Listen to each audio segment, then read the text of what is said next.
Yeah, kid! Welcome everybody back to another episode of the Handsome Homebuyer Podcast. I'm your host, aka Charles Weinraub, the Handsome Homebuyer. Sometimes, other times, I'm Captain Permit, which brings me to my first point. People, you need permits, all right? You need permits. 516-513-8838. The towns are on the hunt. If you're an investor, if you're a realtor, if you're a mortgage broker, if you're an attorney, if you've ever looked at a house, want to buy a house, or thinking about buying a house, or drove by a house, you're going to need us. Trust me. 516-513-8838. If you have a house that smells like cat pee, is dated from the 1960s, has 6 inches of mold on the wall, or human waste floating past the basement steps, all these are true, by the way. Has happened. I want to buy it. It's that simple. I'm that low maintenance. I want to buy it. Handsome Homebuyer, 516-777 sold. All right.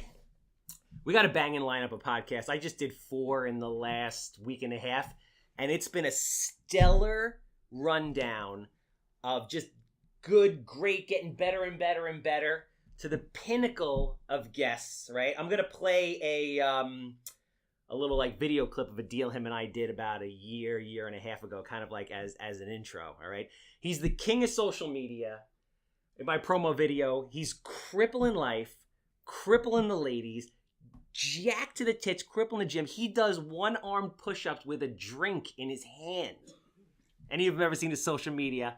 20,000 Instagram followers and growing by the second, right? Hopefully I'll be able to catch the run off of that. Wait, here it comes. See the home inspecting this house right here, and I pull up, I say, sir, it's this beauty right here. Check this one out. Look at that. 6 bedrooms, everything brand new. Let me show you. Home inspector's like, look, I can't find anything wrong with us. I said, look, I understand this house is nice and everything. You see I turned to my mobile office during the inspection. We multitasking, baby. We multitasking. Open concept, flows right out into this deck. You know, but look, sir, you gotta find something wrong. Let me negotiate a little bit more. Nothing. But that's because Mr. Handsome Homebuyer, a.k.a. Mr. I'm gonna sell 100 houses this year, did the work. I did 2 out of your 100, my friend. I sold 2 out of your 100. I might have 3 and 4 coming up. Let's get it, baby. Yeah. That's my man. The always charismatic, the always energetic, the always decked out with a tight suit game, Mr. Getting It Done, Walter Greene. Already done. Already done. Thank you for having me. Thanks, man. My Good to have you down. man, $100,000. I gotta take a picture because the fans got to appreciate the tight suit game. Oh, Which I appreciate at 9:00 in the morning because I'm happy. Wait, smile for me, ready? 1, bang, bang, bang. Got it. Because I'm happy to find a clean sweatshirt or a clean T-shirt, and you're like fully decked out. Oh man, trust me, if I didn't have to Got the pink, got the blue combo, looking fresh. if I didn't have to show these houses, man, I'd be in some Nike sweats right now and polo T-shirt. So I guess you remember the first time I met you? I met you. I don't know if you remember this. I met you maybe like 3 years ago with the late great Les Jansen. The man, the myth. Do you remember this? Legend. And you know this is the crazy thing. He was one of my I have 4 great mentors in my life, and 2 of them are real estate mentors, and he was one of them. So one is a man Carl Chavone. Do you know Carl Chavone? I've heard of him, yeah. Yeah, he teaches like continuing ed and stuff. Yeah, okay, now no, Yeah, he's a realtor. I mean, just fucking God on earth in real estate, this guy. So he was like the analytical, kind of like pragmatic part of my education. Then Les was like the fly by the seat of your pants. We're just doing this, in the street, used car dealer, like background kind of guy. And without either of them, I never would be where I am, right? So like he actually kind of directly pushed me into my first deal, which started, the Handsome Homebuyer for what it is right now. So I remember he hits me up and he's like, yo, I got this kid who's the true story. I've never told you this before. He's like, I got this kid who's a powerhouse. He's like, this kid is aggressive. Like he's going to be the guy in Western Nassau.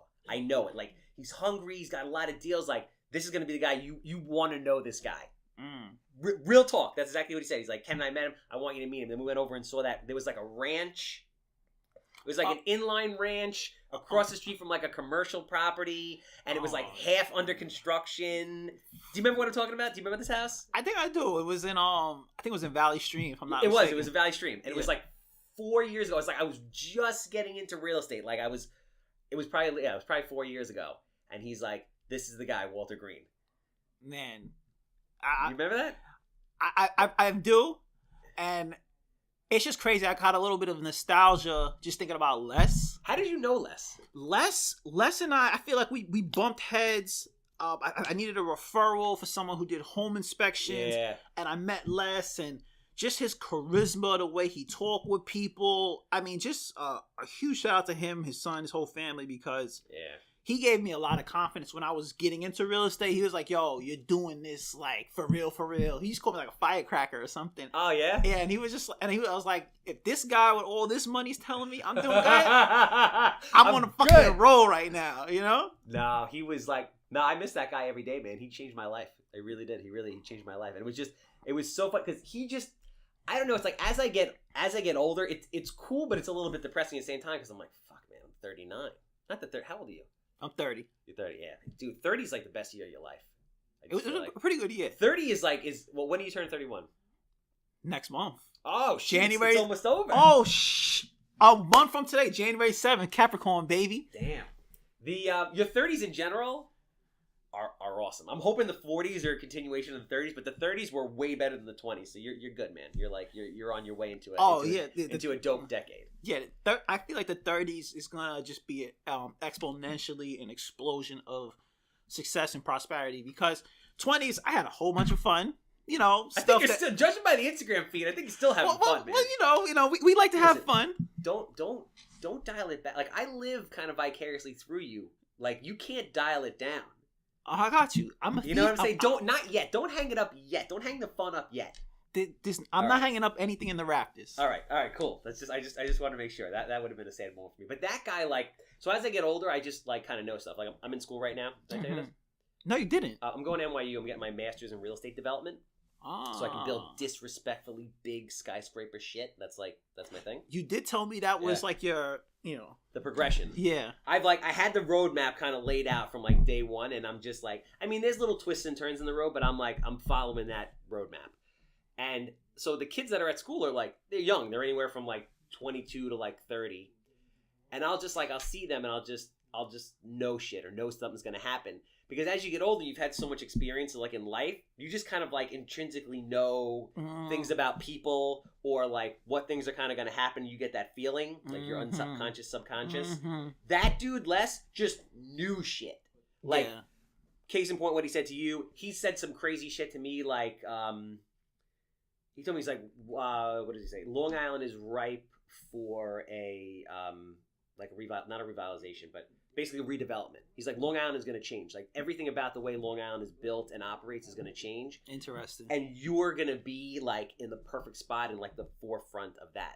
And then when you really start to like think about that and then see kind of like what's going on with like mixed use developments and like exactly. Long Island's ripe for a change. It has to change. You get like younger people that are moving out because they want that like mixed use kind of urban lifestyle. Exactly. On Long Island, you don't have that, and now they're pushing for that stuff. So it's just like that fucking guy just knew everything. Man, just knew shit. That guy. I really wish that I could have just took him out to lunch like once a week and just had an 2-hour conversation with him all the time. You know, you take things like that for granted. He was dope. Nah, he was like, I didn't know him for that long, but during that period of time, he became like my uncle. Like I would talk to him 6 times a day. Like I was very blessed to have like a lot of time with him in like the last like year and a half of his life, which was very cool. But yeah, it's interesting that he brought us together. And then, I mean, you to hit 30 now, where you are in the game is huge, right? So like you're already like steamrolling through shit, and you're only 30. I mean, I look at it like, why didn't I do this sooner? Every successful person feels that way. I think I'm a little hard on myself, but I feel like I have to be, because I noticed that if I ever have like a good month, 4, 5, 6 closing, you make a nice chunk of change, you get a little relaxed. And now I'm like training myself, don't get relaxed. You got to stay hungry. You got to stay aggressive. Keep after that shit.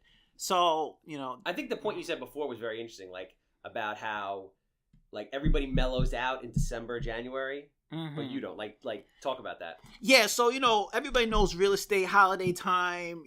November, December, January, February, a little bit of March. It really slows down. The deals die. Not that much in the market. But I look at it like this is the time of year I need to go even harder.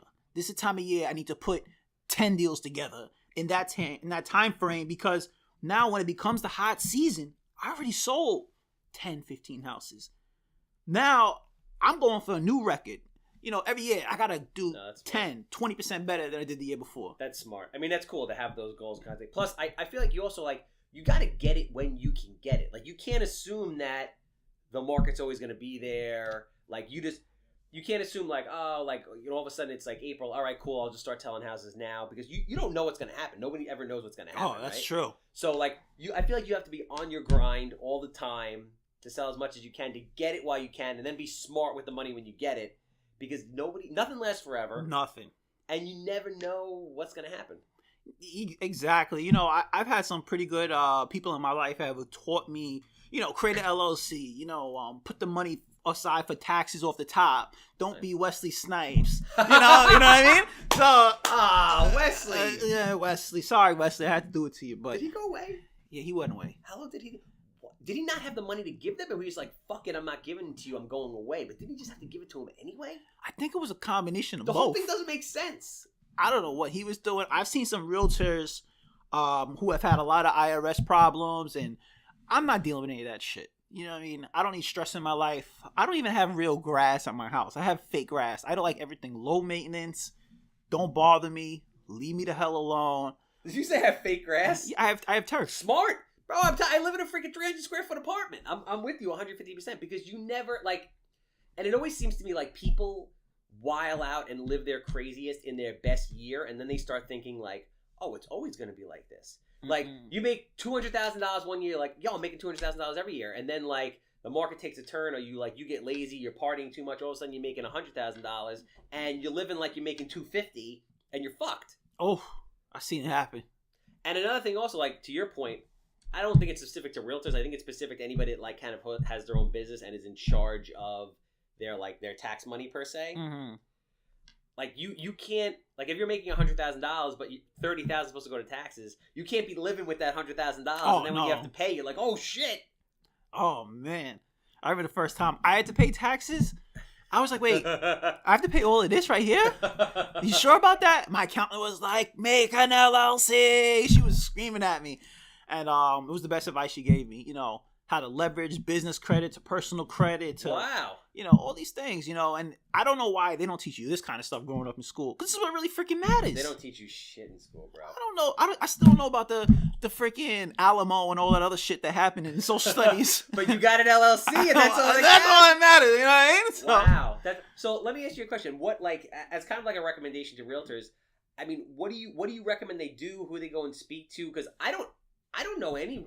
I mean, there's probably a few that I know of, but most realtors don't have good entity structure, good tax planning.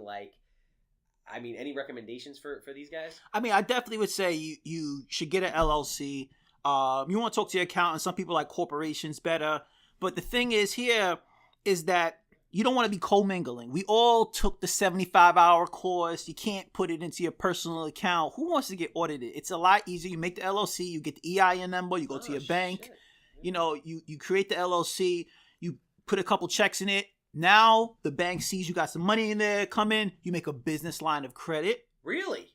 Boom. Then now everything you're charging on a business credit card is not on your personal credit.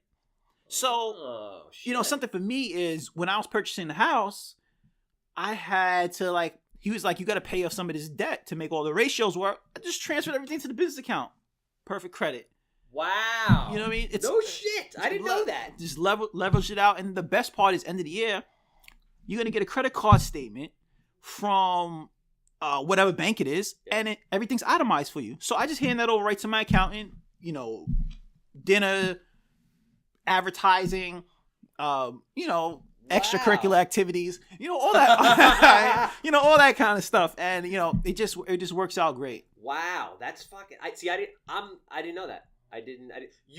I mean, I'm not gonna say you're the only realtor because, like, I mean, there's 27,000 realtors out there, but like, you're the only person I've ever heard do this. I mean, I just think it's you gotta move. You gotta move smart. You gotta move smart because why would you even want to put yourself in a predicament where the IRS can fuck you? And on top of that, again, you know, okay, like for example, Trump. He's had a multitude of businesses and he's bankrupt plenty of times. But all he really does is he closes the LLC and opens the other one. So if I ever want to just say, you know, I don't feel like paying in this business debt, whatever, I'll open a new one. You're not that guy. Nah, I'm not that kind of guy. But, you know, if push came to shove, I got to do what's best for me and my family. I mean, I guess it's good to have the flexibility and to also just to set this stuff up the way it's supposed to. No, that's really, that's interesting. And I guess another thing to learn from that is you can't just go to any accountant or any attorney for this stuff. No. I go to the accountant I go to is highly recommended. A lot of 1099, a lot of entrepreneurs go to her. She's over in Valley Stream. So I go to her. She knows what she's doing. Saves me a ton of freaking money. And, you know, I was so appreciative last year because I thought I was going to have to save X amount of dollars and I only had to pay out M amount of dollars. And I was like, there's a big difference between that and that. I went there, brought them a big bottle. You know, I damn near kissed her on the mouth, but she's a little bit older than me, so I can't kiss her on the mouth. You know what I mean? I can definitely kiss her on the cheek, though. No, that's smart, man. That's really smart shit. Yeah, I'm telling. I don't think anyone's doing that. Or if they are, it's like you're in like the 0.0001% of people that are really got it dialed in when it comes to that. Speaking of dialed in, I want to talk about your marketing's dope, bro. Like, yeah, that's big summer business. I just sit there and just laugh. Like, I just sit there. Everybody's like, oh, here's another one. I was like, whatever it is, it's like you're like a human cartoon in a good way. It's like either you're running at 5 o'clock in the morning. You got a good blend of everything, right? So you got like some real business stuff in there. You got some inspirational stuff. You have like some tongue in cheek kind of, you know, funny shit. Yeah. You know, a little bit of your personal life so people like get to know you on all levels. And it seems to pay off, man. I mean, you got a ton of followers, you got a ton of activity. You tell me you get a ton of listings via social media. Yeah, I get a ton of listings via social media, just contacts. I've actually have some pretty good friendships I've developed from social media. It's crazy in that if you're not using it, it's kind of like you're a dingbat. Because I say that, it could be a little harsh, but what other way can you advertise to thousands and millions of people for free? For free! Like, what are you doing? You know? What do you think about I mean, I have my own personal on this, and I'll weigh in a minute, but what do you feel about people who are like, I'm going to pay someone to do my social media for me? I mean, I don't have time to do it. I got to pay someone to do my social media. And I would argue that there's nobody out there that's busier than Walter Greene. Like, I see your schedule. I know what you're fucking doing. I mean, look, if you're out here running, you know, some hedge fund and other kind of stuff like that, I get it. But look, most people, you have time to run your social media. I think a lot of people are just scared of how they look on the camera, how they sound on the camera. You know, you don't need all that kind of stuff. I personally do want to get somebody who can edit videos for me and stuff like that. I don't know how to do that. I just go off, grab the phone, record off the top of the head. But that makes sense. That's not the highest and best use of your time. Is not for you to sit there and like figure out how to edit videos. But I would argue that, like, business is, people want to deal with people that they know, that they like, that they feel like they have a connection with. So like, it has to be personal. Exactly. So if it's not you actually doing it, then it's not personal. Like, you're not supposed to have social media just to have social media. You have social media so people can connect with you as a real person. Hey, I mean, absolutely. I mean, even on social media, you only see the best part of their life. The part where people live in my best life. That's the part. That's the part of social media you see on everybody. Yeah. And, you know, I like to put some of the good, some of the bad, and some of the ugly. You know, over the summertime, I had a crazy week. I think I remember these videos. Yeah. You were like, oh. Like I'm in the middle of Manhattan. Freaking, I had a whole bunch of deals die. I remember this. You know, something was supposed to close. It didn't. The buyer walked away from their down payment. I had 3 of those this week too. We just talked about that. Oh my god, it's a shit show. And some guy who said he was selling his house to me, he listed with some other guy, with some other girl, because she said he'd get it for $100,000 higher. Jerk off. Anyways, and I was a little depressed, and I said to myself, you know, if this is a test, because everybody has to go through some kind of fortitude, some kind of rigidness in life. And it's like, all right, something happens. It's not just, oh my gosh, this happened to me. I feel sorry. Let me go to happy hour and drink my problems away. No, something happened. It's either you're going to get the fuck up and say, I'm going to do something about it, or you're going to sit down and basically take it. And I ain't the kind of guy to take it. I'm the kind of guy to give it. You know what I mean? No, I mean, it's a valid point. I think that's the mentality of pretty much every successful person that's out there. I kind of like to when like really, I mean, I don't like when really bad shit happens, but like I kind of when that happens, I kind of like to sit there for a minute and like kind of sit in that moment. Mm-hmm. You know what I'm saying? And it gives you motivation. It's like, all right, let me like, this is life, right? Like this is living. Let me feel what this craziness feels like, because it can't be like super highs all the time. It can't. And then you have to use the lows to kind of motivate you and say, all right, it's like, how do I work through this? How do I persevere? Like, that's the real test. Like, when everyone's hitting you up on social media saying, list my house, and you're blowing out in 2 minutes, like, that's easy, right? Yeah. What's harder is when shit's dying, people are screaming, home inspectors are blowing deals up, you know, mortgage issues, whatever it is. Ooh. Like, you name it. Yeah, I mean, you know, buyers calling you at 9 o'clock at night talking about, I don't want to buy his house anymore. You got a seller who wants to move, and you gotta piece it together. You know, I feel like I'm a problem solver, and I feel like another thing that a lot of people don't do is they don't listen. I mean, you got 2 ears, 1 mouth for a reason. You know, a lot of times people tell you what the answer is to their problem, and some people just don't listen and do it. And, you know, I feel as if, okay, well, it benefits all aspects of life, because especially, you know, for the fellas, you know, women like to talk. If we just listen to what they say, this is true. They give you the answer a lot of the time. I'm not perfect. Don't get me wrong. You know, people have broke up with me before. You know, they're lost, but but you know, it's a valid point though. Yeah, I mean, look, you gotta. Everybody sees HGTV. You show 3 houses, you get this huge check. $20,000, $30,000, or $1 million listing, $250,000.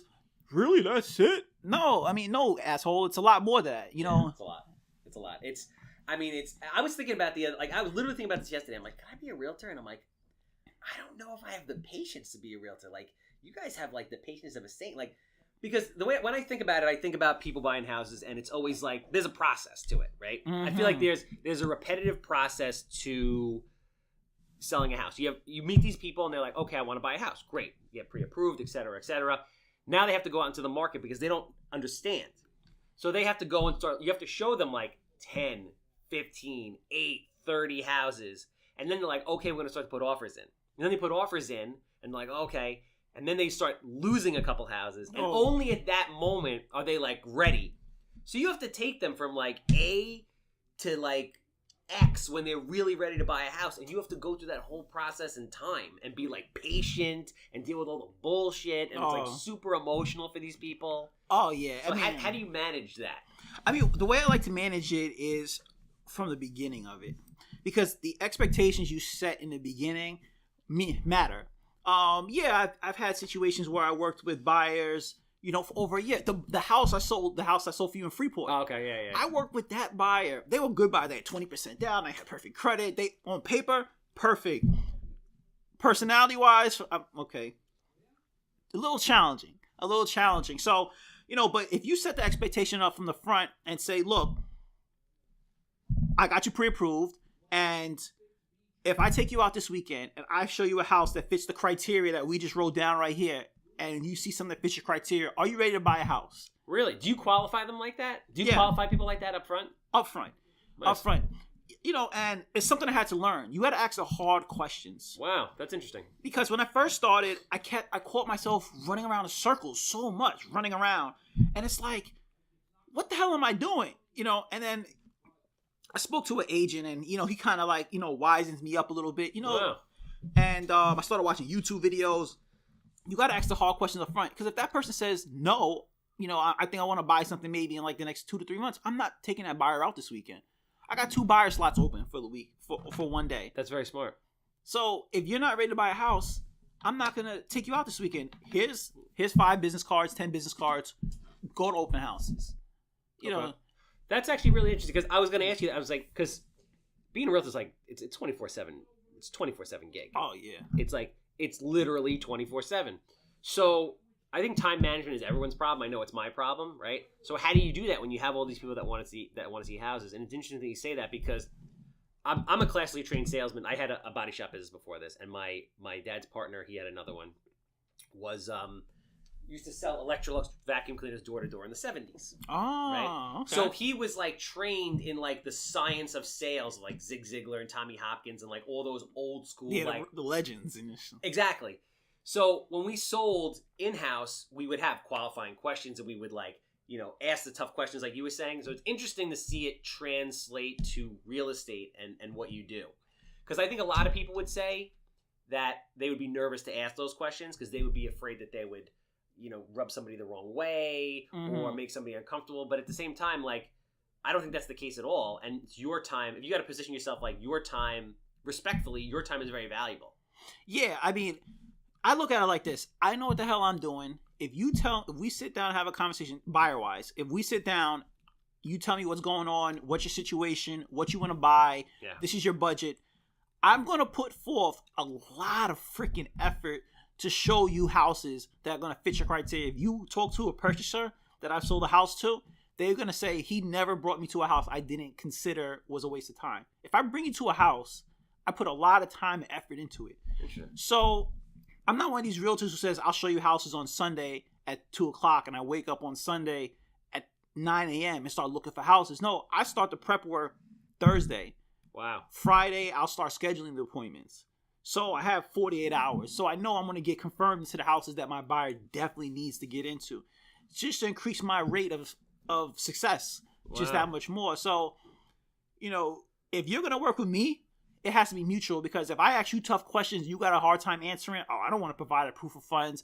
I'll get a pre-approval after I find a house. I can respect that you say that, and you're going to find the right house, but I don't think I'm the agent for you. Just like that. What do they say when you say that to them?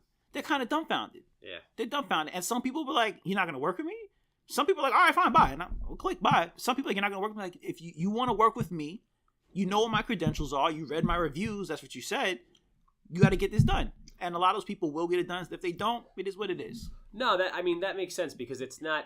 I mean, you could be working with 20 buyers. You'd be working with 20 buyers or 5. If all 5 are going to buy houses and 18 of those 20 are a waste of time, it doesn't matter.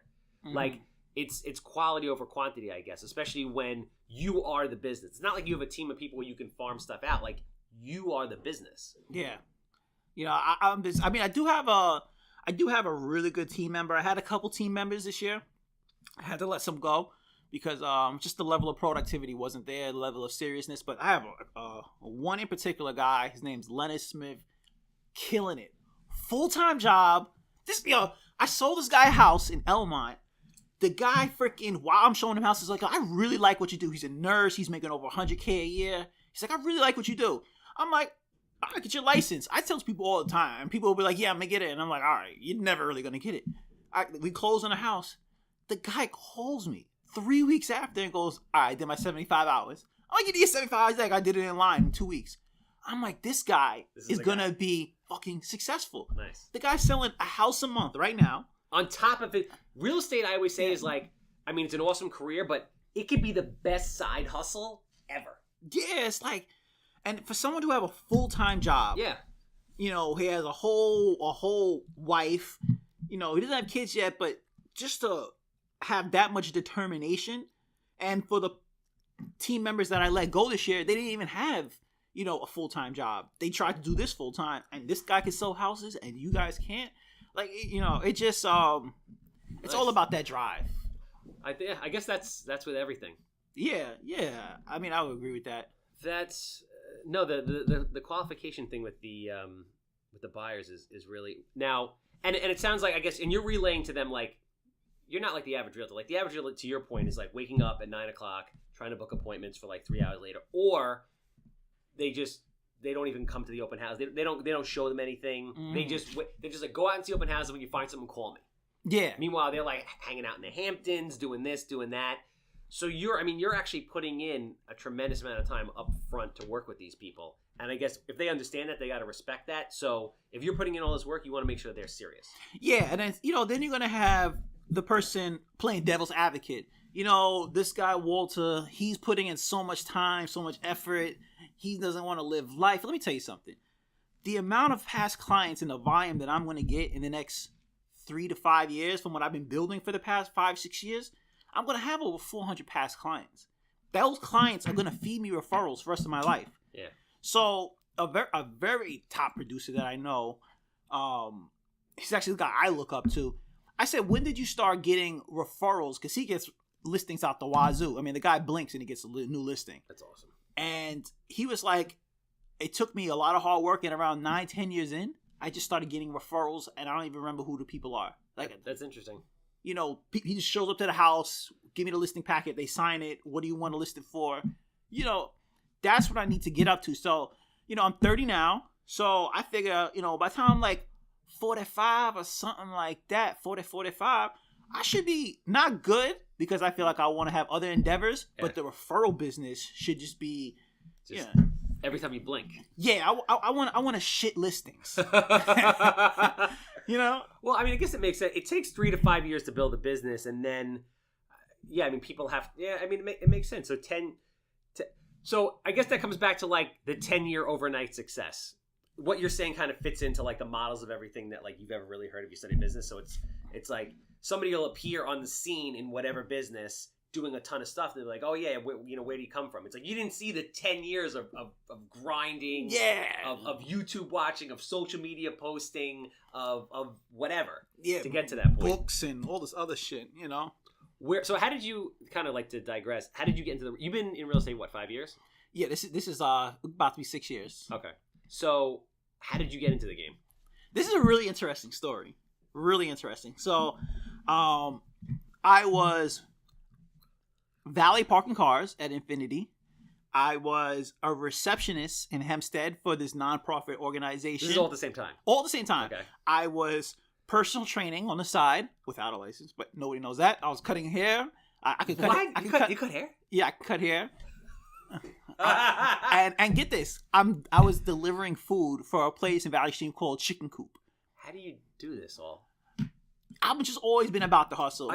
You're too young for In Living Color, that show, right? A little bit. God damn, that's depressing. All right, forget it then. But the thing is, have you ever seen a black delivery guy? Like, think about that. I was like the only black delivery guy. Let me think about this. Have I ever seen a black delivery? No.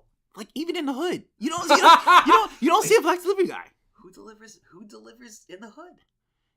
It's either the Chinese guy or it's like usually like a Spanish guy. Really? Yeah. Wow. I never thought about that before. I'm like the only black delivery guy. You realize delivery that for the rest of my life, every time a delivery guy comes, I'm going to take like note. Take notes. I was like the only black delivery guy. And I'm doing all these jobs at once. And this is where it gets juicy. So in the Hempstead job, okay, the other receptionist is this Trinidadian woman. She's very attractive. I was 22 at the time. She was 44. We hit it off. We were really cool. I leave the job. Whatever. It's closing down. So they're going to have this big company party on the Nautical Mile. We're at Broncos, whatever. Nice. Go over there. The spot says it's going to rain. Doesn't rain. Me and her are the only people who show up. Smoking hot. Did you smash? Smoke. Oh, we get there. So we kick it. We hit it off. We go there. We end up talking for hours. You're 22. She's literally twice your age. Literally twice my age. You know, this is when that song was out by Drake and Fabulous. Throw it in a bag, just throw it. And Drake says the line, her son is 26 and he just went away to school. And her son was 26 and he just went away to school. So her son's older than me. And then we hit it off. She ended up being my girl. We're like having all this crazy good sex and all this stuff. Wait, so she was your girl, 44? She legitimately became my girl. Like, like, you know, I like cut off everything. I'm talking to her because number one, she looked really good. But that was the most important thing. She had something about her where she knew how to trigger motivation and open my eyes up to a lot of things. Really? She was your Mrs. Robinson. She was fucking dope. So I never had that. So get this. She has this house in Long Beach. Okay. Right by the water. 2 blocks off the water. Gigantic fucking house. Over 4,000 square feet. I mean, one side has the stairs. The next side on the other side wall has the maid stairs. Like, okay. Oh, I know the kind of house. And I'm like, not for nothing. we're both receptionists. How you get this big ass house? She goes, my ex-husband and I had a mortgage company together.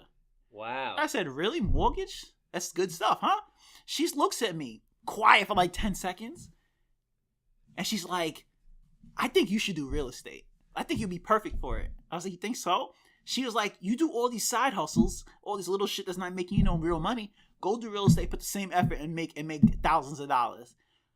She planted the seed. The same night, okay, no, I'm lying. I slept over. The next day, looked up real estate, signed up for the class, went into it, went all in into it. All in. Wow. Quit all the side. When I got my license, I said, I'm going to go all in. I saved up some money. I quit all the jobs. All of them. And I said, I'm going to do this full time. Wow. First 6 months, didn't make shit. That's when I was running around getting frustrated, not asking people tough questions. I'm young. I Are you still dating her at this time? Or did it fall off at that point? We're still dating. Okay. We're still dating. I had no facial hair. She tells me grow facial hair because people think you're too young. Because every time I met people, they'd be like, how old are you? Oh, come on, guys. Shut the fuck up. Like, just buy the fucking house. So, it was crazy, man. And then I was really frustrated. And I guess I fucking love this woman. She's awesome. She's awesome. I can't say names, but... Do you still talk to her this day?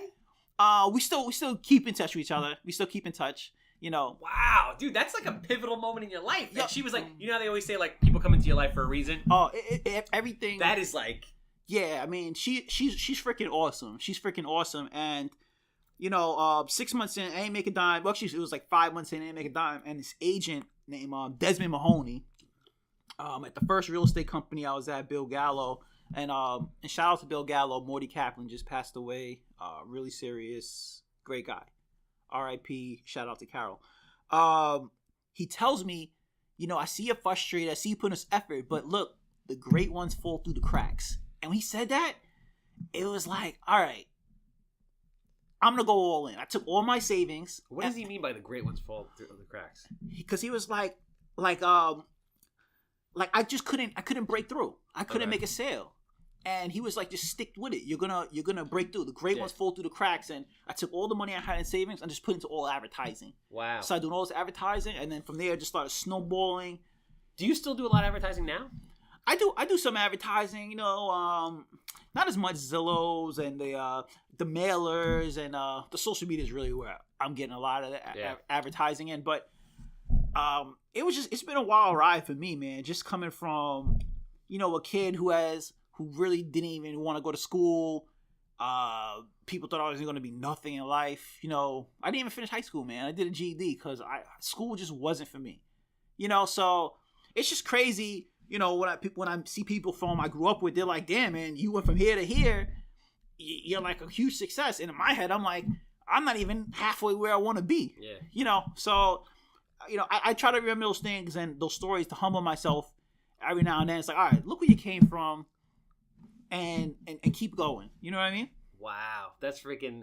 No, I mean I think there's a lot of successful people out there that weren't necessarily like book smart or weren't like into school for whatever reason. I was the same way. I had the same shit. Teachers are like, they tried to leave me back in first grade. Oh shit. Same kind of stuff. So that's interesting that you say that. The story with the woman is crazy though, man. That's a crazy ass story. Yeah. Like, that lady changed your life. She changed on multiple levels. I owe her a commission check. Shit. I take like we still link up. There's no sex or anything like that between us now, but look, we'll still link up to that conversation. That's gotta be hard though, no? Like I'm not really friends with any of my exes, right? I don't really believe guys and girls are friends. Period. That's like my own thing. My guy friends yell at me like, "Don't fucking say that in front of my girlfriend. You can't say that shit." I'm like, I don't really think guys and girls are friends. I think one always wants to have sex with the other one, or they have had sex, or maybe that's like one of the. But someone's always trying to bang at somebody. It's like it just goes against human nature otherwise. No, you with me? You're not with me on this, huh? You don't. No comment. Oh, I'm right. So especially like if somebody is fine, right, and you've already like been there, done that, isn't it real easy to just like trip and just all of a sudden you're having sex, like trip over a rock? I mean, I had a lot of female friends in my life. I have 3 really good female friends right now. They don't want to have sex with you?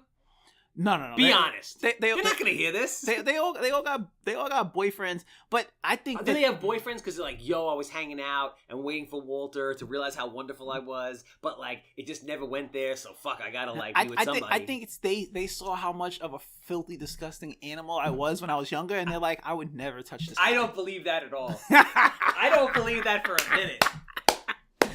I don't know. I just feel like I don't really like. Maybe I could say my. Yeah, no, I don't really like. No. I mean, a lot of the females in my life, at one point in time, I did. You know, it may have been once or twice or. All right, see, you know, why'd you fight me on this? It happens, but it's natural. But I do have a female friend. Okay. That I haven't banged.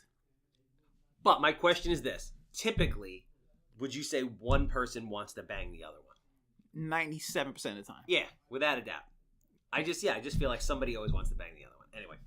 Not important. Back to so I want to know about like what's the future of Walter Greene? Like you've been in the game for 6 years, which really isn't a lot. You're crushing it, right? What's the next 2 years look like? The next 3 years? The next 5 years? Like what's the progression of Walter Greene? You know, I think the progression of Walter Greene is, more than just a real estate agent. In the sense that I like to talk with people, I like to motivate people and things like that. So to be honest with you, I don't particularly know exactly where it's going to lead on that aspect, but as far as the real estate aspect, I want to be the listing and selling king of South Nassau. I will take Queens, and if Brooklyn opens her legs, I'm gonna bang the shit out of her. I'm telling you now. So that's your niche. Your niche is like you want, and that's interesting because a lot of people just go anywhere. A lot of people are really successful at going anywhere, and then a lot of people are everywhere and not doing shit. So it's interesting that you like have this kind of block, and you're killing it. Yeah, I mean, I know. I relate to anybody. I can relate to anybody. I've sold houses over $1 million. I've done. I think the smallest deal I've ever done was like 90,000. So it doesn't matter where I go. I'm really about making the relationships because I feel as if this world is so intertwined right now with social media and connections that in the future, I don't think any of this college stuff is going to matter. I think it's all going to be like, who you know? I know this person. I know that person. I can call this person. I don't think any of that shit's going to matter. No, I don't think so either. I think you're 100%. I mean, listen, I went to college, and I literally don't think I learned shit. I learned 6 months in the hood in Hempstead, owning my own business, than I did in 5 years of college. It's crazy. It's nuts. It's different for everybody. I mean, it depends on what you're doing. Like, if you're going to be a doctor, yeah, you got to go to college. You're going to be a lawyer, yeah, you got to go to college. Yeah. But for, like, the average person, I feel like you go into college because that's what, like, the world says you're supposed to do. But now it's, like, at the point of, like, diminishing return. Like, it just doesn't monetize. You're going to go and spend $200,000, and what are you going to get? Yeah, I mean, I know. I have a female friend who I didn't bang, by the way. Quote unquote. Did not bang. But she probably wants to bang you. She definitely does. Okay. She definitely does. She definitely does. She tried to. What happened? She at that time in my life, I was cool with her ex, and I thought it would be like kind of a violation if I did it. So. Oh, but you were thinking about it.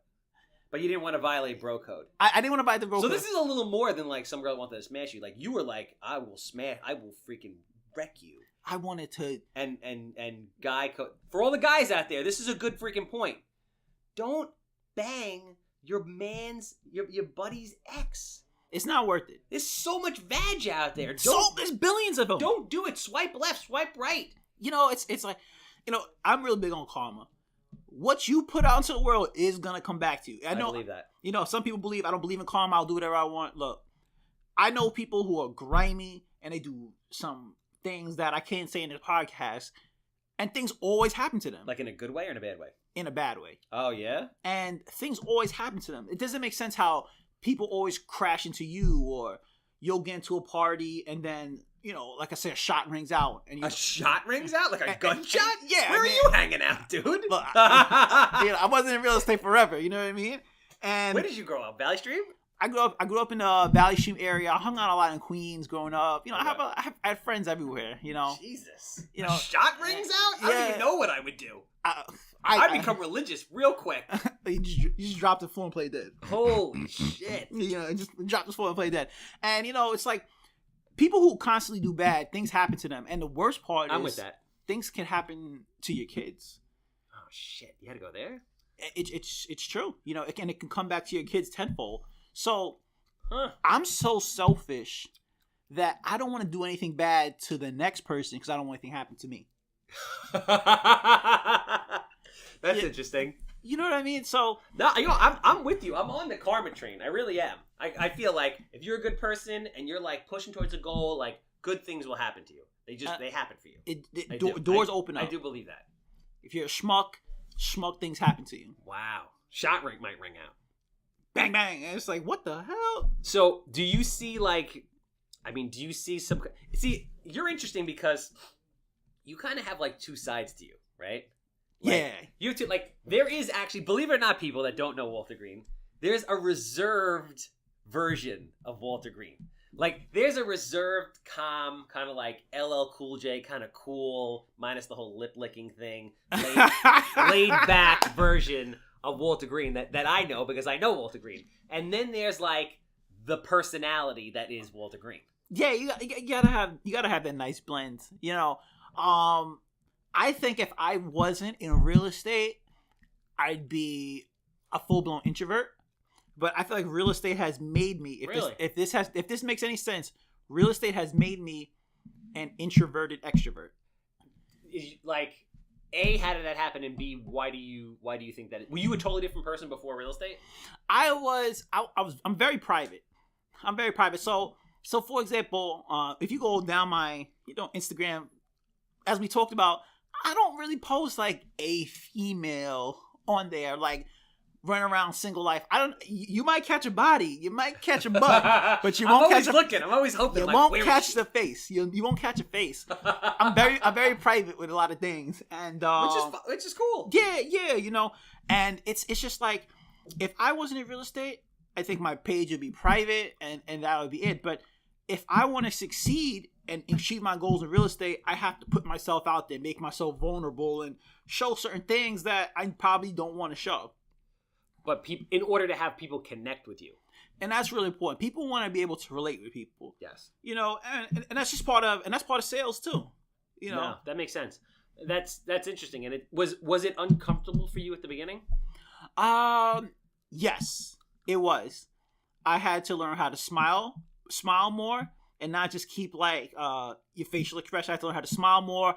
I had to learn how to blend with people. You know, if you meet with somebody and they're like, you have to talk back to them like, that's how they want to relate. If you talk to somebody and they're like, oh my gosh, and you got to go back to them like, yeah, I know what you mean. And you got to be able to relate. And so let me ask you this. How much of this is learned, like, you know, through books or et cetera, or whatever? And how much this is like street savvy from you and like how you grew up? I think that that's a really good question. I have a really good sense of people. I can sense energy really well. I can sense when someone's ticked off, annoyed, even when they're not saying things. But the book, that's what I got from growing up. But the books taught me how to sharpen my sword. Yeah. You know, as far as like we talk about like matching somebody's tone or looking at their mannerism, matching their mannerism. You know, it's even subtle things to the point where someone holds their cup one way. If you hold your cup the same way, they're going to subconsciously relate to you. If they got a pinky up when you drink, you put your pinky up. It's called mirroring. Yeah, and it's like... That's interesting. And all the stuff I learned from books, and I'm like, this shit don't work. Then you do it, and you're like, this shit works. This is great. Tony the Tiger. Or it's like, I guess on the flip side, it's like, sometimes if you're a savvy guy and you have a lot of experience with people, depending on how you grew up, you kind of innately know things or feel things. And then when you read about like real scientific concepts behind that, it just kind of brings you to the next level. Exactly. I think you couldn't have said it any better. Like, and that's why I always feel like you need like a good blend.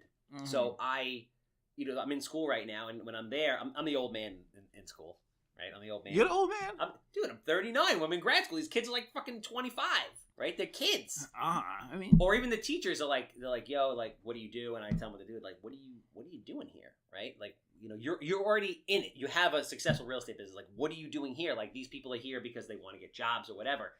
And they're like, you're not. This is what they say to me. Every professor says the same thing to me. They're like, you're not going to be any better from being here, right? And when you leave, like, you're going to spend all this money, and you're not going to be any better. and they're dead fucking wrong. And by the end of the semester, I always learn something from them. And I come back and be like, yo, I'm in the middle of doing this, and it's because of you. Like right now, I'm in the middle of putting this big deal together, and it was this big commercial deal, and it was a hybrid of two concepts from two different professors that came together as one. And every time I'm sitting in that class, I'm like, yo, I was out there doing this with a house, and they teach you about a concept, like a book concept, like, oh shit, that's why that happens. That's why this happens. And that formal education takes your street savvy to like another level. Exactly. You have to, when I tell people go read The Laws of Success, the Rich Dad Poor Dads of the world. Dude, that shit changed my life, that book. Yeah, and it's like people are like, oh, I don't need that shit. I look at them instantly like, I don't know if I can have a conversation with you, because you can't close off knowledge. You don't know anything. You don't know everything. I'm sorry. Nobody knows everything. You don't know what you don't know. Exactly. And it's like, even subtle things to writing shit down. I mean, just looking around here. I mean, you have writings everywhere and stuff like that. But like my house is the same way. I got whiteboards. I write a lot of stuff down, and it's crazy. You write down a goal, it's so much more obtainable than if you just say it. Yeah, and people don't understand that. I had a girl come over, and she's like, "Why do you write all this stuff down? Do you have a bad memory or something?" I'm like, "You never heard of the concept? If you write something down, it becomes easily more attainable. You stay more organized." She was like, "Yeah, I'll just remember in my head." And I'm like, what happened there? Like, yeah, I was hoping that story was gonna be like her, like, oh, and then like instant panty dropper, and then you take it. But I feel like you threw her out after that. I did. Yeah. Because I'm such a weird guy in the sense that now, like when I was younger, I freaking like see a nice body and I'm railing it. But now it's like the girl has to have some kind of mental connect with me. Otherwise, I feel like I'm just wasting my time. Unless, we can have one night of fun and just move on from our lives. But yeah, I mean, listen, you Walter Greene, you got options. So if they want to be a part of Walter Greene's world, they got to be able to connect with you on all levels. It makes sense. Yeah, you gotta. Otherwise, I'm wasting my time.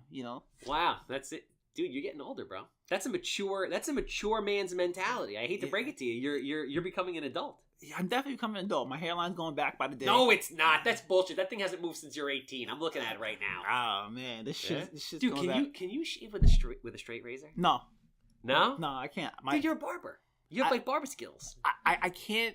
I don't know. I get the crunch berries all over my freaking neck if I do it. Can you do it here though? No, all I use is the T outliner, the thing that shapes up people's heads. Oh, That's the only thing I use. Oh, really? Because I've tried to do that, right? And I'll grow a beard, and it'll take me so long, and I'll go through that itching phase where I want to gnaw my fucking face off, right? Yeah. And then I'll try to, like, trim it up, and then one side will be, like, a half an inch higher than the other, and I try to even it out. By the time I'm done, I got a chin strap, and I'm like, this looks ridiculous on me, and I just buzz it off. But I thought that you would take the straight razor and, like... No. I got the three-way mirror. You can see all sides of your face. You just take the T outliner. Like, I'll shape my own place up. Yeah? I have a barber. I've seen the videos. Yeah, shout out to Marvin. Marvin the barber. Freaking smokes like bud while he's cutting my hair, but it makes him more creative. He's so focused. He's so focused. He's really good at it. Does he do the thing with like the chalk outline? Does he do that shit? Because here's a weird fact about me. So I don't have a TV. I don't watch TV, right? Really? No. Yeah, never. Walter's like, what do you mean? You've never been drunk? You've never smoked any weed? And now you don't watch TV? Like, you're out there, bro. No, I just feel like... But there'll be a certain point of like maybe like 15 minutes before I go to sleep sometimes where I'll need to like decompress. So I'll watch two different kinds of YouTube videos. It's fucking weird. I'll watch chiropractic YouTube videos because I always wanted to be a chiropractor, and I got a thing for like the cracking noise. It's fucking weird. And I'll watch I'll watch barbershop videos. I don't know why. That's your thing. It's just my thing. I don't know. It helps me like decompress. It's like mind numbing shit because I'm under so much pressure all day long with all the shit that goes on. So I'll watch those videos and I'm like enamored by like the straight razor and they put these fucking lines. They do all this crazy shit. I don't know. That was just my off topic. Yeah, I mean, look, the straight razor, it has your face looking crispy, clean, and fresh. You can't do that, though? I can do it, but I can't do it on me. Where did you learn to cut hair? On my friends. Yeah? Growing up. Just on your friends? On my friends. So I used to, like, my parents would give me, like, a little bit of money. Like, I can get a haircut, like, once every 2 weeks or once every 3 weeks, whatever it was. Depends on if I was being a good kid or not. So then I just started saying, I've always been a hustler. So I said, you know what? I'm just going to take this money. I'm going to buy me a thing, and I'm doing it myself, and I'm just keep getting the money from them. Nice. And that's what I did. Really? And I learned. I mean, don't get me wrong. At first, I was having some jacked up haircuts. So, jacked up, you know. I remember that song by DMX. We were here. We ain't going anywhere. So I came to school one day, fucked up my hairline, and then this kid from new kid from Brooklyn. I'm not giving him a shout out. Screw that bastard. He goes, receded. What? Hairline. I was like, mother. Because you jacked it up in the front? Jacked up my hairline. Then I started practicing on my friends for free. And then from there, I got a pretty nice set. So I've been doing that. I'm 30 now. I was probably doing that since I was like 13. Wow. Were you cutting people's hair for money? Like, did you move on to the point where you were cutting people's hair for money, or you just did it to like save money on your own? Well, older on, I started to charge people money for it. That's crazy. But at first, I would just cut my friends' hair. You know, they bring some goodies over, and all right, we'll indulge on these together, and I'll cut your hair or something like that. You know, you buy lunch, I'll cut your hair, kind of thing. Nice. You know, so shit, man. Good. I mean, basically, it's just hustler from day one. From day one. I mean, that's why I feel like school really isn't for everybody. No. It never was for me. I just couldn't stand it. I just hate the fact when you work for somebody and you feel and you know you're smarter than them, you can do a better job than them, and they're gonna pay more than you. It just drives me nuts. It drives me freaking bonkers. So the lesson is grab your balls and jump. Go out there, hustle. You're not gonna get success day 1, day 2, day 3. I mean, here's the lesson. When you're young, find a Mrs. Robinson, 40 to 45, who's fine. Bad. Who's gonna cripple you in the sack and motivate you, and then have a little faith and do it. Save up some money and fucking jump. Just like that. Oh, I love her. I fucking love her. Yo, she's awesome, man. She's still hot. She's still hot. God damn, what is she, Caribbean? She's Trinidadian. Trinidadian people, they don't age. They don't age like that. Never age. She's really hot. She's really hot. God bless her, man. God bless her. Yo, Walter Greene. Mr. Charisma, Mr. Getting It Done, Mr. Got It Done. Yo, how do people gotta follow you on social media? How do they get in touch with you? If they want to list your house, how do they get in touch with you? If they want to buy a house, how do they get in touch with you? If they want to just laugh their ass off all day with you on social media, how do they find you? Want to find me on Instagram? It's at Mr_real_state. That's MR_REAL_estate. Do I gotta spell it for you? I'll spell it for you. ESTATE. And then want to call me? 516-455-3316. 516-455-3316. Walt Greene, Mr. Real Estate. I get it done already. Done over here with the handsome home buyer, Captain Permit, 100 houses a year. Yeah, baby. Yeah. I don't even have to say anything after that. We're out.